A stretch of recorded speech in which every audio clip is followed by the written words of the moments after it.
Assalamualaikum warahmatullahi wabarakatuh. Selamat datang dan selamat berjumpa kembali dengan kami di channel YouTube saya dan dalam acara podcast di mana kita let's talk something spesial. Mohon maaf kalau saya agak-agak ribet ngomong Inggrisnya, maklum kita terbiasa makan sapu gitu. Baik, selamat pagi, siang atau malam kepada kalian semua di sana. Dan hari ini SMA YKB 3 Leles kedatangan tamu yang begitu istimewa di penghujung tahun 2021 ini, di mana mereka untuk mempromosikan salah satu kampus terbaiknya dari IKOPIN. Kita sering mendengar IKOPIN, apa itu, dan kita akan korek banyak tentang kampus tersebut. Baik, selamat datang di SMA YKB 3 Leles ini. Selamat datang Bapak, terima kasih. Kita akan ngobrol-ngobrol seputar IKOPIN dan juga hal-hal lain tentunya. Dan terima kasih telah datang ke SMA YKB 3 Leles. Tentu saja suatu kehormatan, dan ini untuk tahun ajaran ini adalah kalian pertama datang ke sini. Pertama juga dari kampus datang ke YKB untuk promosi tahun ajaran ini. Biasa kebanggaan ya. Baik, sekali lagi kami kedatangan adik-adik mahasiswa dari IKOPIN dan kita akan bahas tentang itu. Tapi sebelumnya, baik, perkenalkan dulu boleh? Oke. Ya, baik. Sebenarnya terima kasih Bapak Ya, ya atas sama. kesempatannya kita bisa diajak bincang-bincang Baik. di sini. Perkenalkan, nama aku Farah Pak, Ya. Farah Sanda, jadi bisa dipanggil Farah supaya Ya. lebih akrab gitu. Oke, baik, perkenalkan nama saya Fajar Firdaus. Ya. Biasa dipanggil Fajar Firdaus, tapi jangan Nur ya. Kalau Ya. Nur agak pendek. Iya, Ya, bisa Fajar, bisa Firdaus. Nggak ada sejarah tersendiri kasih nama itu, nggak pernah tahu gitu ya. Pernah nanyanya sama orang tua. Kita sedih kasihnya aja. Sedikit. Oh, saya paling karena lahir subuh. Oh iya, jadi Oh, iya, bener. Fajar. Pikiran Fajar subuh ya udah gitu. Kasihnya Fajar. Udah dikenal gitu ya. Iya. Bagi yang mereka yang paham juga sebetulnya. Baik, ini adik-adik ini datang dari IKOPIN, apa sih tujuannya? Nanti kita akan bahas. Tapi sebelumnya boleh dijelaskan dulu apa sih IKOPIN itu? Oke, jadi Siap, baik. sebenarnya kita belum perkenalan jurusan Ya. apa juga ya, Ya, kita betul, dari mana. betul. Jadi saya sendiri dari jurusan manajemen komunikasi bisnis dan penyuluhan Pak. Oh, iya. Kalau Fajar? Kalau saya ini dari jurusan manajemen bisnis. Iya. Konsentrasi bisnis. Gitu. Asli Garut? Enggak, Enggak. asli Bandung. Dari Bandung. Saya dari Purwakarta. Wah, jauh juga ya. Jauh ya. Baik, pertama kali ke Garut bukan? Enggak, Enggak. pertama kali. Oh, pernah. Sering-sering. Kemana? Ada saudara di sini? Enggak ada. Cipanas ke Cipanas Ringan. Oh, itu buat wisata saja apa gimana? Teman kamu ini? Apa Kalau aja? saya udah beberapa kali. Oh, iya. Kebetulan teman saya kan ada di sini gitu. Di Kadungor. Oh, ke rumah sebelah sana. Betul, ya tadi lewat juga sih. Ya, ikut ke sini juga mereka, tapi dia nggak ikut ke sini. Enggak, Bukan, ini teman-teman mahasiswa dan teman Teman kuliah. Oh, gitu. gitu. Baik, ini saya sendiri sering sih dengar IKOPIN sebetulnya sering dengar, tapi saya sendiri mohon maaf belum begitu tahu gitu kan, Iya, seperti iya. apa sih Iya. gitu kan. Nah, boleh ceritakan kepada halayak barangkali ya, apa sih itu IKOPIN itu? Ya. Ya, jadi dari Farah dulu kali ya. Ya. Jadi kalau untuk IKOPIN sendiri itu kita memang perguruan tinggi yang bergerak di bidang ekonomi. Ya. Ada manajemen, ada Ya. akuntansi dan juga ekonomi syariah. Di mana IKOPIN sendiri mungkin ada yang teman-teman juga pernah main ke Jatinangor. Ya, Jadi ya. kita bagian dari 4 kampus besar yang ada di sana, Pak. Ya. Gitu. Ada di PDN, ada ITB dan ada UNPAD juga gitu. Boleh tambahin barangkali Iya. apa aja? Ya, untuk IKOPIN sendiri di sini kan terletak di Jatinangor ya. Itu tuh letaknya strategis banget ya. Iya, benar. Dekat banget sama tetangga-tetangga yang luar biasa juga. Ya. Dan ada IPDN, ada ITB, ada UNPAD juga. Dan di sini juga kita fasilitas lengkap gitu. Iya. Daerahnya asri, daerahnya luas. Jadi teman-teman juga bisa nyaman lah ya kuliah di sana. Ini kalau saya lihat di brosur di sini ya, yang saya dapatkan ini IKOPIN sudah berdiri berpengalaman lebih dari 38 tahun. Betul. Oh, berarti sudah begitu banyak yang lulusannya di sini. Betul, udah lebih 17.000 lebih. Wah, luar lulusan biasa. yang ada di- Berarti bisa bertahan lama dan semakin banyak para lulusan Iya. dan sukses. Tentunya salah satu alasannya karena punya banyak keunggulan. Iya, betul. Ya. Apa sih keunggulan IKOPIN? banyak banget ya Kak Fajar ya. Untuk yang keunggulan yang apalagi yang saya rasakan sendiri, yang kita rasakan juga, salah satunya program beasiswa dari Ikopin. Ya kebetulan saya sendiri sebagai penerima beasiswa dari Ikopin itu Bank Nasional Perdamaian, saya nggak bayar biaya kuliah semester pun nih Pak. Iya, jadi 100% dari beasiswa gitu. Jadi itu salah satu unggulan kita ya Kak ya. Jadi kita tuh banyak sekali program beasiswa Pak. Jadi ada dari Bank Indonesia, dari Jabar Percontohan Inspirasi, juga dari Sona dan berbagai macam beasiswa lainnya. Itu kita bisa peroleh selama perkuliahan dan juga sebelum masuk perkuliahan. Nah di situ sebelum masuk perkuliahan itu ada bidik misi, jalur beasiswa, kuliah. Jadi teman-teman juga gak usah takut lah ya buat masalah biaya. Jadi untuk apalagi di zaman perekonomian seperti sekarang ini sangat membantu ya. Dan itu memang yang dicari oleh masyarakat umum, masyarakat luas. Jangankan orang yang kurang begitu beruntung dari ekonomi, tapi bagi mereka yang semapan juga sebetulnya ini hal yang dicari gitu kan. Karena ya itu bagaimanapun mereka ingin mendapatkan setidaknya murah, makanya beli biayanya. Nah, ada jenjang pendidikan apa saja sih di Ikopin itu? Ya di Ikopin tidak ada jenjang yang pertama magister, magister S2 itu ada jurusan manajemen. Lalu untuk strata 1 itu ada jurusan manajemen, ada akuntansi dan juga ada ekonomi syariah dan juga ada diplomatika Pak di sini. Ada manajemen bisnis. Jadi kita ada 3 jenjang pendidikan ya Pak. Gitu, dimana semuanya bisa ada kesempatan beasiswa semuanya gitu. Dan mereka jadi daya tarik untuk calon lulusan SMA sekarang ya untuk bisa minat masuk ke sini. Baik, di sini kalau saya boleh tanya, apa sih yang dijual oleh Ikopin supaya mereka mau tertarik masuk ke sini? Yang dimiliki apa sih gitu? Siapa? Kalau Ikopin ini jadi salah satu perguruan tinggi yang kita bisa mendapat poin plus yaitu pengetahuan koperasi. Jadi mungkin di jurusan kuliah dari kampus lain itu kan tentang ilmu ekonomi, ya pastinya ada jurusannya bisnis dan lain sebagainya kan. Nah di Ikopin di sini kita menambah ilmu lagi gitu. Ada poin plusnya selain kita belajar bisnis, selain ekonomi, ada poin plus yaitu koperasi. Tadi salah satu keunggulannya juga ya Pak ya, harusnya harus Ikopin di balik tadi poin plus kita dapat program beasiswa dan Ikopin juga kampusnya luas banget. Jadi kurang lebih 27 hektar, di situ banyak banget fasilitas yang bisa dinikmati sama nanti calon mahasiswa juga. Bisa lebih nyaman mereka yang berada di sana, bisa lebih bebas berinteraksi, bersosialisasi dan apapun aktivitas yang dilaksanakan mereka tidak ruangnya intinya ruangannya tidak sempit, tidak terbatas ya.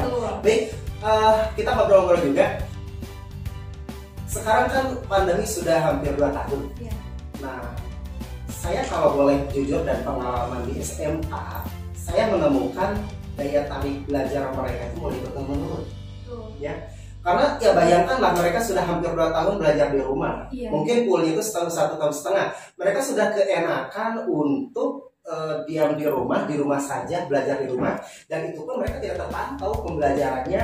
Nah, ketika tatap muka terbatas dilaksanakan, mulailah nampak ada perubahan secara psikologis dan belajar mereka, entah dari moralnya, dari pembinaan akhlaknya, ya wajar mungkinnya karena kurang terbina selama 1 tahun setengah selama pandemi. Kalau selama belajar kan tiap hari mereka sekolah dengan guru terbina, terbimbing, disiplinnya, moralnya, kepribadiannya. Sementara selama 1 tahun setengah ini satu keprihatinan buat kami, bagi para pendidik, karena mereka yang kurang terpantau, kurang terbina, sehingga ya pas mereka, kami miris sekali ketika melihat mereka, ya loh, anak-anak sekolah rambutnya pada gondrong merah gitu kan. Kemudian bahkan para siswi juga ya Allah penampilnya sudah kayak gimana ya dengan make up segala macam. Kan kalau dulu hampir setiap hari Senin kita kasih pembinaan seperti itu, tapi hampir 1 tahun setengah ini ya mereka kehilangan momen pembinaan tersebut, sehingga berat bagi kami untuk saat ini bagaimana mengembalikan mereka pekerti mereka, disiplin mereka, termasuk salah satunya adalah motivasi untuk belajar. Mau benar-benar kembali belajar, menghilangkan kebiasaan, kenyamanan, terlalu nyaman di rumah. Nah, yang jadi pertanyaan bagi saya sekarang, bagaimana sih trik atau teknis bagi kampus Ikopin untuk menarik minat mereka melanjutkan ke pendidikan tinggi? secara mereka ketika belajar di SMA pun sekarang efek dari pandemi belajar terus agak sulit pun.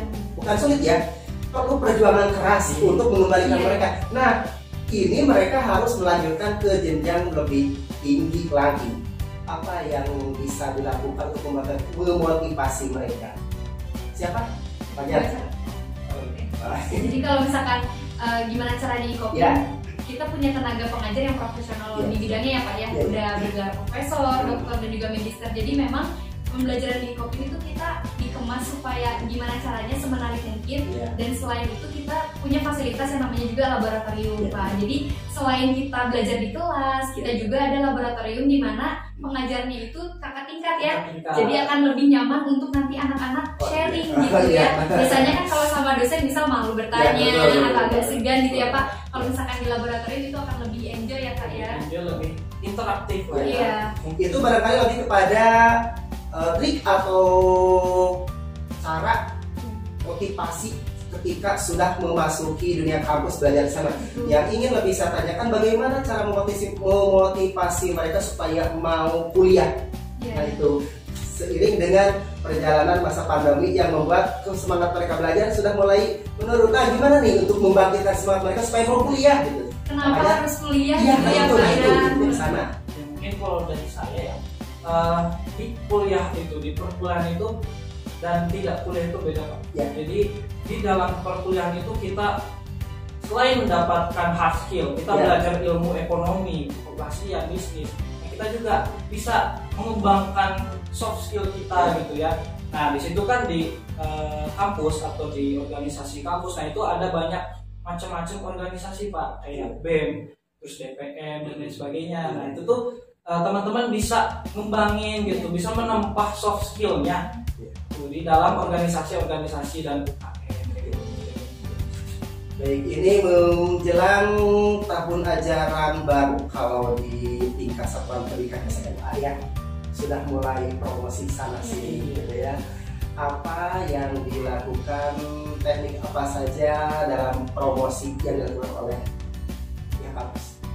Jadi kalau misalkan ya salah satunya ini apa program sosialisasi kita, dan nanti juga kita memang ada bagi-bagi misalkan brosur juga ya ke beberapa sekolah seperti itu untuk programnya. Dan tadi sedikit nambahin juga yang pada kenapa sih misalkan teman-teman semuanya tuh harus kuliah gitu, karena memang di era kita yang sekarang ini ya Pak, persaingan semakin ketat ya, dan kita butuh yang namanya soft skill tadi, kemampuan dan juga relasi. Nah di sini Pak, kalau misalkan kita kuliah, manfaatkan untuk menjalin relasi supaya nanti kita luas ya Pak yang networking. Gini, saya udah ngobrol-ngobrol beberapa kali ngobrol sama anak-anak calon lulusan, bahkan yang masih aktif kelas 10, 11. Nah, ketika saya nanya pada mereka apa tujuan setelah mereka lulus itu kemana sih, mau kerja apa kuliah, ya pasti banyak pendapat mereka. Ada yang pengen langsung kerja, kenapa tujuannya ini, kenapa pengen kuliah ini. Nah kemudian bahkan tidak sedikit mereka juga menikah misalnya. Nah sedikit agak berbelok dari topik yang penting mungkin ya. Nah menurut kakak-kakak ini, ketika mereka dihadapkan pada beberapa pilihan, mending kerja atau kuliah, atau kuliah sambil kerja, nah sebetulnya yang terbaik menurut kakak-kakak mahasiswa ini mana? Kira-kira? Kalau menurut saya sih kuliah.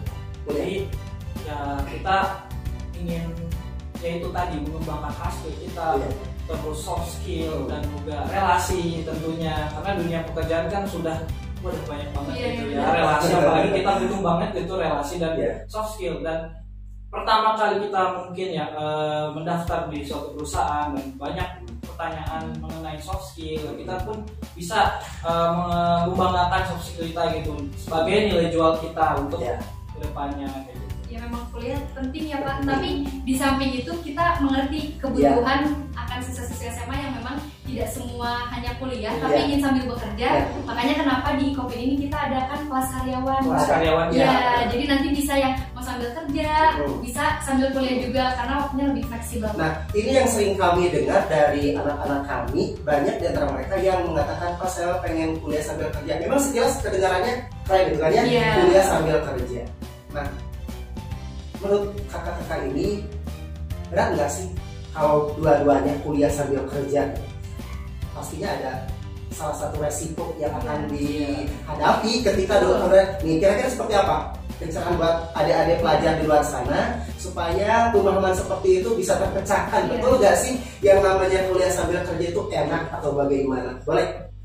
Kalau berat ya Kak ya, pasti berat. Pasti manajemen waktu, pasti ya manajemen waktu, karena di pekerjaan pun ada shift ya. Jadi itu pun nggak tetap gitu, kadang berganti, kadang ya pagi, kadang malam. Nah, makanya di Kopin ini kita ada kelas karyawan dan itu pun ada dua kelas. Jadi untuk yang weekdays Sabtu sampai Jumat, Senin sampai Jumatnya itu kita maghrib.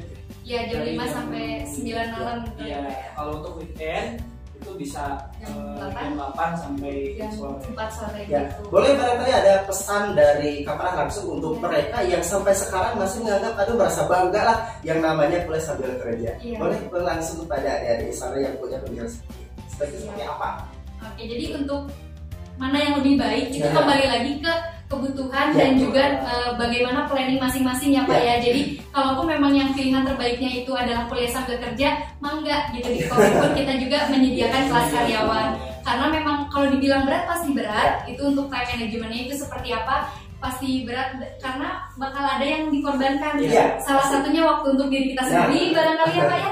Mungkin kita emang usaha banget tapi suatu kebanggaan dan pencapaian juga kita bisa kuliah dengan biaya sendiri misalnya gitu ya, meringankan beban orang tua. Terus mereka belum kepikiran yang namanya dunia kerja itu seperti apa ya. Karena kan dunia kerja bukan cuma dia berangkat pulang bekerja, kan ada kalanya ada meeting mendadak itu yang otomatis ketika meeting itu kebetulan jadwal mereka kuliah, ya otomatis mereka kuliahnya jadi terganggu. Nanti secara psikologis mereka bingung bagaimana nggak kuliah, matanya penting. Tidak ikut rapat takut katakanlah dipecat gitu atau gimana gitu kan. Nah itu yang harus mereka adik-adik pertimbangkan dari awal sebelum memutuskan kuliah sambil kerja. Memang istilahnya dia untuk membantu biaya dia, sebenarnya terutama bagi mereka yang secara ekonomi barangkali ingin meringankan beban orang tua, mungkin mereka bisa kerja supaya bisa membiayai kuliah. Tapi mereka harus pertimbangkan pula ke depannya tentang dunia kerja itu seperti apa, kemudian resiko yang ada dihadapinya juga seperti apa.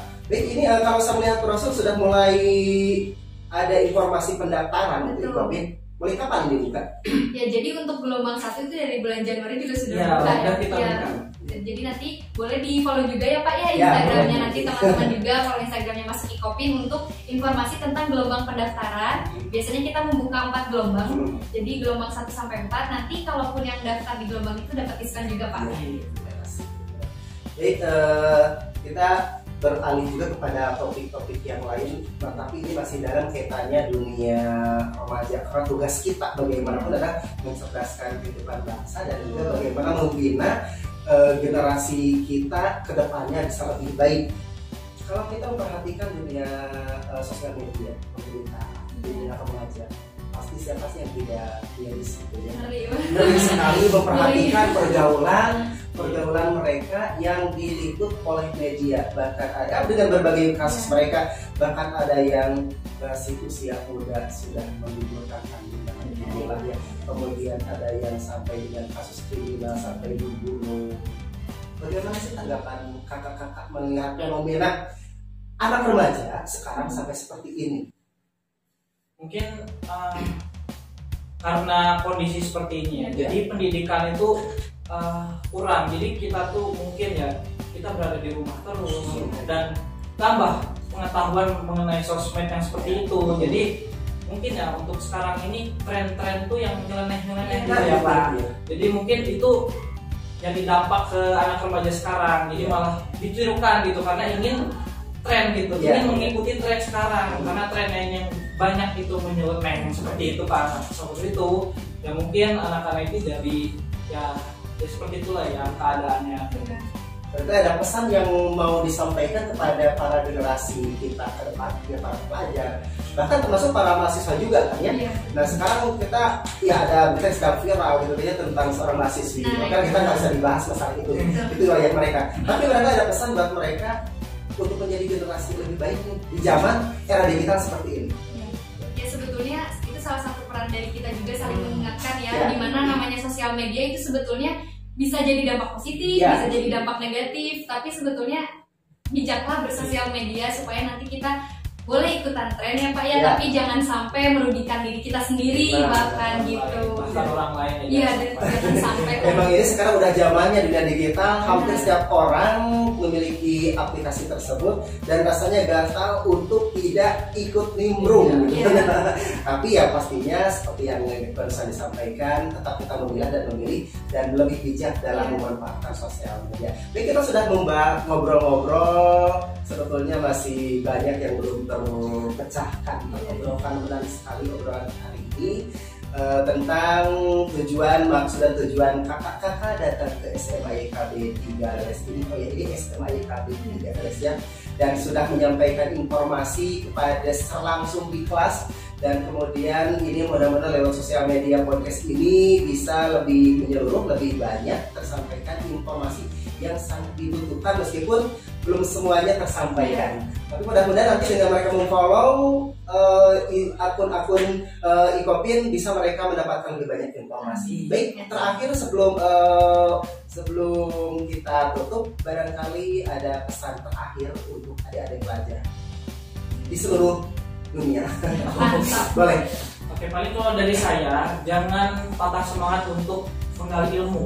Belajar, terus belajar, karena tanpa ilmu, tanpa belajar kita nggak tahu apa-apa. Kita stuck aja untuk explore kemana kita butuh sesuatu yang kita dapat, kita butuh ilmu. Apa? Ya kalau dari Farah sendiri, semangat terus untuk melanjutkan studi dan apapun pilihannya, semoga memang pilihan yang terbaik dari teman-teman semuanya. Dan nanti ketika memang sudah masuk ke dunia perkuliahan, kita sendiri yang memilih pergaulan akan seperti apa, dan kita juga yang akan membentuk kita nanti ke depannya akan seperti apa. Baik, dan terakhir kali, karena ini pertama kali masuk ke SMA YKB 3 ini, kesan yang dapatkan pertama kali bagaimana? Kesan untuk sekolah ini? Anaknya lumayan ramai-ramai ya, anak-anak siswa di sini ya, lumayan seru-seru. Tadi juga kita ajak bercanda juga ramai banget gitu, anak-anaknya asik-asik kayak gitu.